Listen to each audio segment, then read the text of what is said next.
안녕하세요. 매일 새로운 사연을 전하는 읽어주는 사연 라디오입니다. 구독과 좋아요, 많은 공유 부탁드립니다. 오늘의 사연 시작하겠습니다.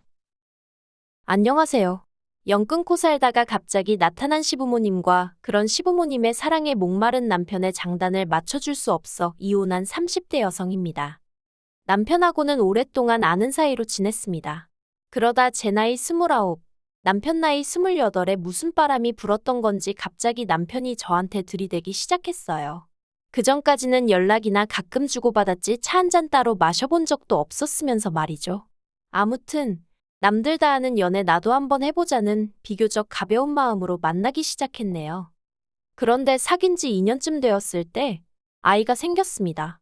지금이야 눈에 넣어도 아프지 않을 딸아이이고 아이의 존재에 감사한 마음뿐이지만 그 당시에는 얼마나 당혹스럽던지. 남편은 처음부터 저랑 결혼할 생각이었다며 좋아했지만 저는 혼란스러운 마음이 컸어요. 게다가 기뻐하는 남편의 반응과 달리 시댁에서 보인 반응은 차갑기 그지 없었습니다. 여자가 몸가짐을 어떻게 하고 다녔으면 그렇게 애가 쉽게 생기냐는 충격적인 발언도 서슴지 않으셨죠. 그리고 제가 남편보다 1살 연상이라는 사실도 마음에 안 든다 하셨어요. 여자 나이가 많아서 멀쩡한 애나 나오겠냐 하시면서요. 그래서 결국 임신 사실을 알고 2달쯤 됐을 때 남편에게 제가 아이는 지우겠다고 헤어지자고 했습니다. 그런데 남편이 제발 자기만 믿고 따라와 줄 수는 없겠냐며 제 앞에서 무릎을 꿇고 엉엉 울더라고요. 뿐만 아니라 저 몰래 친정부모님을 만나서도 자기가 지금부터 저와 뱃속의 아이를 위해서는 뭐든지 할 테니 제발 장인장모님이라도 저희 편이 되어주시면 안 되겠냐고 통사정을 하더래요. 그래서 결국 시부모님의 반대에도 불구하고 저희는 부부의 연을 맺었습니다. 참고로 어머님은 식장의 끝끝내 모습을 보이지도 않으셨고요. 그래서 이후로 한동안 시댁과는 연을 끊고 지냈습니다. 저희가 신혼여행에서 돌아와 시댁에 인사를 드리러 갔을 때도 운전박대를 하셨고 아이 출산이 임박하여 연락을 드렸을 때도 관심 없다 하셨으니까요. 그리고 매번 그런 상황을 맞닥뜨리니 어느 순간부턴 더 이상 뭘 어떻게 얼마나 노력을 해야 할지 모르겠대요. 그래서 솔직히 언젠가부턴 에라 모르겠다 될 대로 되겠지 하는 심정으로 내버려뒀습니다. 남편도 처음에는 매번 돌아오는 시부모님의 냉랭한 반응에 힘들어하는 눈치였지만 언젠가부턴 저와 마찬가지로 마음을 접은 듯 했고요. 그리고 까놓고 말해서 시부모님의 부재에도 불구하고 저희 일상에는 아무런 지장이 없었던 게 사실이에요. 게다가 친정부모님께서 아이에게 워낙 큰 사랑과 지원을 해주셔서 아이가 조부모의 사랑을 모르고 자란 것도 아니었고요. 그런데 그런 시부모님한테 연락이 온 건 저희 아이가 4살이 되던 해였습니다. 모르는 번호로 전화가 걸려와 무심코 받았는데 어머님이셨어요. 목소리 들은 지가 워낙에 오래돼 처음엔 누군지 감도 안 오대요. 그런데 어머님이 스스로 누구누구 엄마라고 소리를 빽 지르시고 나서야 아 어머님이시구나 싶었죠. 사실 살면서 어머님 아버님 생각을 많이 자주 한 것은 아니었지만 우연이라도 마주치게 되면 어떻게 첫마디를 건네야 할까 하고 이런저런 상상을 가끔 하곤 했었는데 갑자기 어머님과 이야기를 나누게 되니 그간의 생각들은 온데간데 없이 사라지고 순간 정신이 멍해지는 듯 했습니다. 하지만 이내 잘 지내셨냐 어쩐 일로 연락을 다 주셨냐 물었네요. 어머님의 목소리는 긴장은커녕 예전과 다름없이 날카롭고 냉랭했습니다.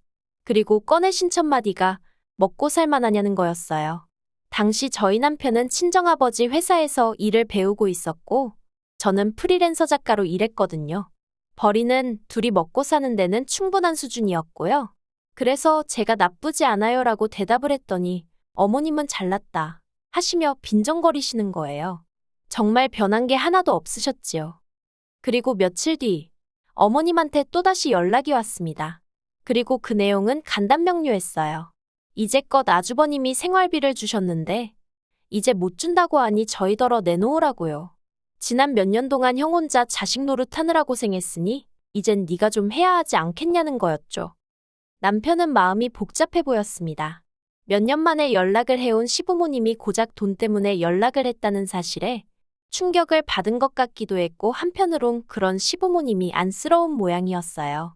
하지만 제가 무슨 말을 어떻게 해줘야 할지 도통 감이 오질 않았습니다. 아무 일도 없었던 듯이 어머님과 웃으며 잘 지낼 자신도 없었고 심란해하는 남편을 달래줄 만큼 제가 통이 큰 사람도 아니었거든요. 그래서 어느 쪽으로든 남편이 생각이 정리되면 말을 하겠지 하고는 기다렸어요. 그랬더니 한 일주일 만에 한다는 말이 자기도 남들처럼 지내고 싶답니다. 제가 친정 식구들과 잘 지내는 것처럼 자기도 그렇게 지내고 싶다고요. 그리고 저는 그 말이 마치 부모님 생활비를 보태드리고 싶다로 들렸던 게 사실이에요. 그래서 그러라 했습니다. 당신이 해드리고 싶은 대로 해드리라고요. 솔직히 저를 반대하시던 어머님의 표정, 말투 그리고 그날의 공기까지 잊은 줄 알았는데, 잊고 살고 있다고 생각했는데 어머님하고 통화를 하는 순간 모든 게 되살아났거든요. 그러면서 마음이 무척이나 괴로웠죠. 하지만 그런 건 저 혼자 감당하기로 하고 남편 마음이라도 편하게 해주자. 결국 그렇게 제 나름대로 남편에게 양보하고 배려를 했던 겁니다. 그래서 시댁하고 왕래를 하고 살게 된 거죠. 하지만 없는 거나 마찬가지였던 시댁이라 그런 건지 날이 갈수록 힘에 부친다는 게 어떤 건지 실감이 나더라고요. 특히나 어머님 아버님은 물론이고 아주버님까지 이런저런 부탁을 해올 때면 정말 내가 이런 것까지 들어줘야 하나 싶을 정도로요. 한편 저희 부부는 처음 결혼할 때는 아파트에 살았지만 얼마 지나지 않아 주택으로 이사를 했습니다. 이사를 하게 된 이유는 여러 가지가 있었지만 일단 딸애가 아토피가 있었고 남편이 다니던 회사에서 해고를 당했거든요. 그런데 업계가 워낙 좁다 보니 소문도 좋질 않아서 재취업이 쉽지가 않대요. 그리고 그 사실을 알게 되신 친정아버지가 남편을 걷어주셨습니다. 그리고 친정아버지가 운영하시던 공장은 서울에 있지 않았거든요. 그래서 친정아버지 공장에서 멀지 않으면서 아이가 자라기에 불편하지 않을 정도의 동네를 골라 작은 집을 지었습니다. 2층짜리 주택으로 손녀를 위한 거라며 친정아버지가 목돈을 보태주셨고 이후로는 벽지 하나 장판 하나 제 손길이 미치지 않은 곳이 없었을 만큼 공을 들여 지은 집이었지요. 그런데 어머님과의 연락 이후로 얼마간 흘렀을 때였어요. 어머님이 대뜸 집은 언제 보여줄 거냐 물으셨는데 솔직히 저는 집까지 공개할 만큼은 마음의 준비가 되어 있지 않은 상황이었거든요. 하지만 남편은 달랐던 모양입니다. 뭐랄까, 나름대로 인정을 받고 싶은 눈치였죠. 그리고 그래서인지 남편은 우리가 얼마나 열심히 살았는지 보란듯이 보여주자면서 저를 설득하려 들대요. 그리고 결국 그렇게 시부모님이 저희 집에 오셨습니다. 아주버님네 식구들까지 전부 다 대동하고 말이에요. 그런데 어쩜 아무리 아들 집이라지만 엄연히 남의 집인데 그래도 그렇지 누구 한 명 뭐 하나 사들고 온 사람이 없었습니다. 저는 그래도 나름대로 시댁 식구들이 온다는 생각에 마음이 쓰여서 이것저것 음식도 만들어두고 한 상황이었는데 말이죠. 게다가 다들 짝이라도 한 건지 빈손으로 와서는 집안은 또 어찌나 꼼꼼히 둘러보는지 누가 보면 저희 집 사러 온 줄 알겠더라니까요. 그래도 좋은 게 좋은 거다 생각하고 싫은 티 내지 않고 있었어요. 그리고 식사를 하면서 이런저런 이야기를 나누게 되었는데요. 어머님이 대뜸 이 집은 누가 샀냐, 누구 명의로 되어 있냐 그런 걸 물어보시더라고요. 그리고 저는 제 명의로 되어 있지만 친정아버지가 많이 도와주셨다고 대답하려고 했어요. 그게 사실이었으니까요. 그런데 남편이 자기 명의고 자기가 번 돈으로 샀다고 그러는 겁니다. 깜짝 놀랐어요. 생전 거짓말이라곤 못하는 사람인 줄 알았는데 아무렇지도 않게 그런 소리를 해서요. 하지만 이내 그래 어머님 아버님 앞이라 잘 보이고 싶어서 그러나 보다 하곤 별말은 안 했습니다. 그리고 이후로 어머님이 남편한테 직장 다니는 건 어떻냐 이런저런 이야기를 물어보시면서 하시는 말씀이 아무리 사위라도 사위는 백년 손님이니 친정부모님이 막대하지 못하게 하라나요. 그래서 이때는 제가 아무리 사위라도 직장에서는 부하 직원이니 제가 친정부모님께 뭐라 말씀드릴 게 못 된다고 한마디 했고요. 그리고 얼마 후 시부모님이랑 아주버님네가 이제 그만 가봐야겠다며 일어나는데 남편이 부랴부랴 방에서 지갑을 가지고 나오더니 시부모님 손에 흰 봉투 하나 그리고 시조카 손에 또 봉투 하나를 들려주대요. 저랑은 전혀 상의된 일이 아니라서 당황스러웠는데 더 당황스러웠던 건 그 자리에서 봉투를 열어보는 어머님의 모습이었습니다. 게다가 옆에 계시던 아버님은 줄 거면 따로 줘야지 왜 같이 주냐며 투덜거리시더라고요. 아무튼 그렇게 사람들이 돌아가고 남편한테 제가 좀 전에 있었던 일을 따졌어요. 집 명의는 왜 거짓말을 하고 돈을 드릴 생각이었으면 적어도 나랑 상의는 했어야 하는 거 아니냐 했죠. 그랬더니 남편이 하는 말이 몇 년 만에 연락된 가족들인데 아들이 자기 명의로 된 집 하나 없다고 하면 얼마나 한심하게 보겠냐입니다. 그리고 용돈은 몇 년 동안 자식 노릇도 못했는데 한 번 드릴 수도 있는 거지 뭘 그런 걸 따지냐고요. 어이가 없었죠. 그래서 오늘 온 사람들 중 휴지알롤 사온 사람도 없고 우리 딸한테 말 한마디 이쁘다 귀엽다 해준 사람도 없었다. 그런데 왜 우리만 이렇게 납작 엎드려야 하냐고 화를 냈어요. 그리고 제가 남편더러 그렇게 우리 친정부모님한테 도움을 많이 받으면서도 당신이 언제 먼저 선뜻 용돈 한 번 드려봤냐 따졌습니다. 그래놓고는 시부모님한테는 그동안 뭐 자식 노릇을 못해? 당신이 우리 부모님한테는 자식 노릇한 적 있어? 하니까 자기도 좀 그랬는지 더는 말은 안 하더라고요. 그리고 그때 솔직히 왕래고나 바리고 못한다고 할 걸 안 한다고 할 걸. 그런 생각이 들어서 후회를 많이 했어요. 제가 바랬던 건 남편이 가족 문제에 있어서 마음이 편해졌으면 하는 것뿐이었는데 이건 뭐 시작부터 하는 짓이 등신마냥 끌려다니게 생겼구나 싶었거든요. 그래서 남편더러 시댁하고 왕래를 하뭐라든 당신이 알아서 하라고 했습니다. 나는 사람들이 말하는 며느리돌이 딱 거기까지만 하겠다 했죠. 그래서 이후로 1년은 시부모님 생신이나 명절처럼 나름대로 제 얼굴을 비춰야 하는 때가 아니면 남편만 보내고 그랬어요. 그리고 이것도 나름대로 서운했던 게 그런 와중에도 절대로 남편한테 애라도 데려오란 말씀을 안 하셨다는 겁니다. 며느리는 미워도 손녀는 예뻐해 주셔야 하는 거 아닌가요? 그래도 당신들 핏줄인데 말이에요. 그런데 정말 시쳇말로 얄짤없으시대요. 그러니 더더욱 시부모님에 대한 마음이 안 좋아졌던 게 사실입니다. 그런데 이런 와중에 정말 저희 시부모님이 생각이 없으신 건지 속이 없으신 건지 기도 한 차는 말씀을 하시더라고요.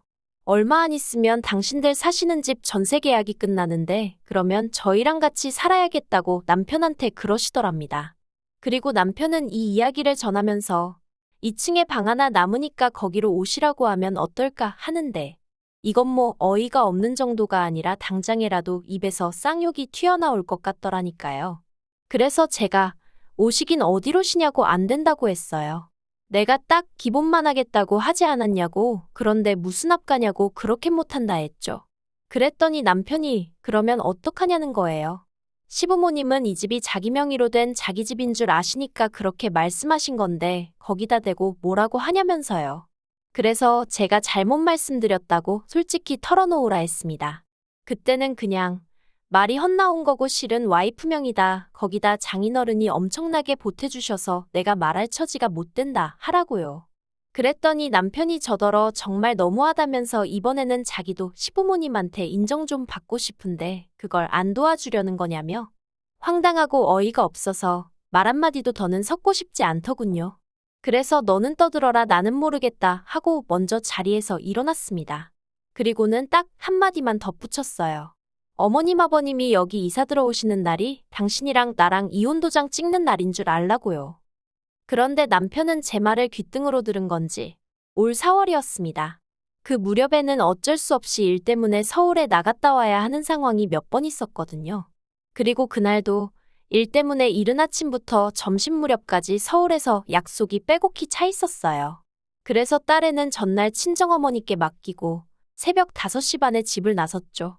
그런데 점심 약속이 캔슬이 되면서 생각보다 일찍 일정이 마무리되었습니다. 일에 시달려서인지 오로지 빨리 집에 가고 싶은 마음뿐이라 평소라면 바깥 구경도 할 겸 버스를 탈 건데 택시를 탔어요. 그리고 거의 집에 다 도착했을 때쯤 저는 생각지도 못한 광경을 보게 되었습니다. 집 앞에 웬 이삿짐 차량이 와 있었고 보아하니 이제 막 짐을 내리기 시작한 듯 하더라고요. 그리고 그 앞에는 뭔가를 지시하는 저희 남편과 시부모님이 계셨죠. 순간 남편과 눈이 마주쳤는데 남편이 화들짝 놀라는 게 저는 신발이 벗겨지는 줄도 모르고 뛰어가 들고 있던 핸드백으로 남편을 후려쳐버렸습니다. 그리고는 지금 이게 무슨 상황이냐고 냅다 소리를 질렀네요. 그랬더니 어머님이 제 머리채를 잡으시곤 이게 미쳤냐며 뭐하는 짓이냐입니다. 그리고 솔직히 저도 머리채가 잡혔으니 아팠을 거 아니에요. 그러니 본능적으로 어머님을 밀치듯 떼어냈어요. 그러자 이번엔 다시 남편이 저더러 진정 좀 하라며 그래서 제가 이삿짐 센터 직원들한테 이거 지금 이 집으로 이사 들어가는 거냐니까 그렇답니다. 어이가 없어서 내가 집주인이라고 오늘 여기 이사 계획 없다고 했죠. 그러자 직원들도 분위기가 이상하단 걸 알아챘는지 어수선해지더니 그럼 이거 다 어떡하냐입니다. 그래서 가지고 온 주소로 돌려보내던지 알아서 하라고 했어요. 아무튼 내 집에는 못 들인다고요. 그리고는 남편더러 내 말이 우습냐고 했습니다. 어머님 아버님 모시고 오는 날 이혼이라고 하는 게 농담인 줄 알았냐고요. 그런데 그런 상황 속에서도 어머님은 저더러 네가 뭔데 내 아들 집에 내가 들어간다는데 난리냐며 저더러 꺼지라는 거예요. 그래서 제가 어머님 떨어 아드님이 말 안 하더냐고 이 집 제 집이라 했어요. 저희 친정아버지가 무지막지하게 도와주셔서 산 제 집이라고요. 그랬더니 남편이 저더러 입 조심하라면서 악을 쓰대요. 그리고는 뭐라더라. 집만 제 명의일 뿐이지 자기 지분이 왜 없냐입니다. 부부간의 명의가 무슨 소용이냐면서요. 자기도 자기 주장할 권리가 있다나 어떻다나. 말 같지도 않은 소리를 신나게 떠들더라고요. 그래서 또 너는 떠들어라 하고 내버려두곤 대문 잠궈버렸어요. 그리고는 경찰 부르기 전에 전부 다 눈앞에서 사라지라 했죠. 그런데 이후로 어머님 아버님은 결국 그 짐을 다 싣고 아주버님네로 가셨는데 이제 아주버님 처 그러니까 형님이 난리가 났던 모양이에요. 남편 말이 저 때문에 그 집도 지금 이혼한다 소리가 나왔다며 형수가 저를 가만 안 둔다고 벼르고 있다나요? 그래서 저도 자기가 가만 안 두면 별 수 있냐 받아쳤어요. 그러자 남편이 한다는 말이 언제까지 어머님 아버님한테 그렇게 꽁에 있을 거냐입니다. 세월도 흘렀고 이제 우리도 자식돌이 하면서 살아야 할 것 아니냐면서.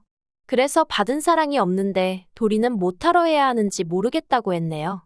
막말로 당신이야 어머님 아버님이 낳아주고 키워주시기라도 했지.